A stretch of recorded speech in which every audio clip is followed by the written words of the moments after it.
Hey guys, welcome back to Maxim Automation. Today in this video, we're going to see that how to switch between different .NET Core SDK versions. Sometimes we install different versions of .NET Core SDKs, and then we used to get error because now the current version of SDK has changed. The advantage of .NET Core SDK is that it installs all the SDKs separately. So if I install a new version of SDK, then it does not affect the previously installed version. So let's see that how can we switch between different SDK versions installed on our machine through command prompt. First, open your project on File Explorer and then open the command prompt at this location, that is root of the project. Now, first let's see that which version of .NET Core SDK we are using. And to check that, type the command .NET ---- version. As you can see here, it displays the latest SDK version installed on the machine.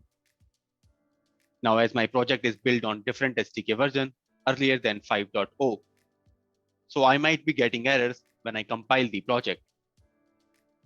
In that case, I have to switch to the previous versions of .NET Core so that my project can successfully run.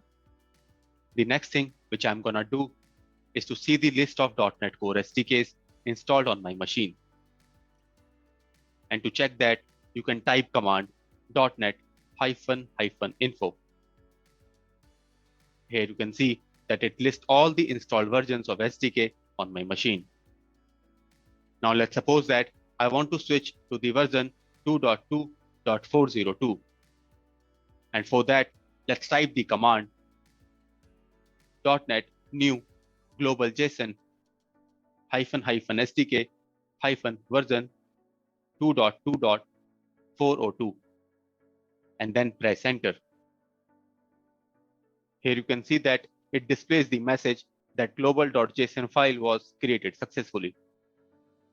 If I go to the root location, then you can see that this global.json file has been created. And if I open this file, then you can see that the SDK version which we have provided through command line has been added into this file. So now our project will point to this version of SDK.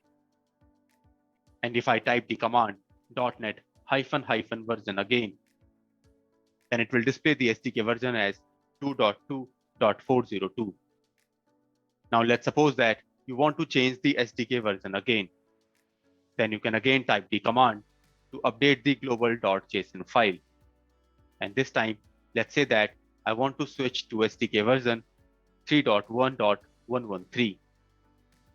Now, if you press enter, then you will get the error that the changes will overwrite the existing global.json file. And to overwrite the file, we have to again run the command by passing the force argument. So type the command again, and then provide the argument --force to overwrite the existing file. Now you can see that the global.json file is created successfully. And to verify, we can type the command .NET --version. Here you can see that now the .NET SDK version has been switched to 3.1.113. And same is being reflected on global.json file. So this is how you can switch between multiple versions of .NET Core SDKs. Thank you for watching. Please like and subscribe the channel. Also, please don't forget to click on the bell icon. Thank you.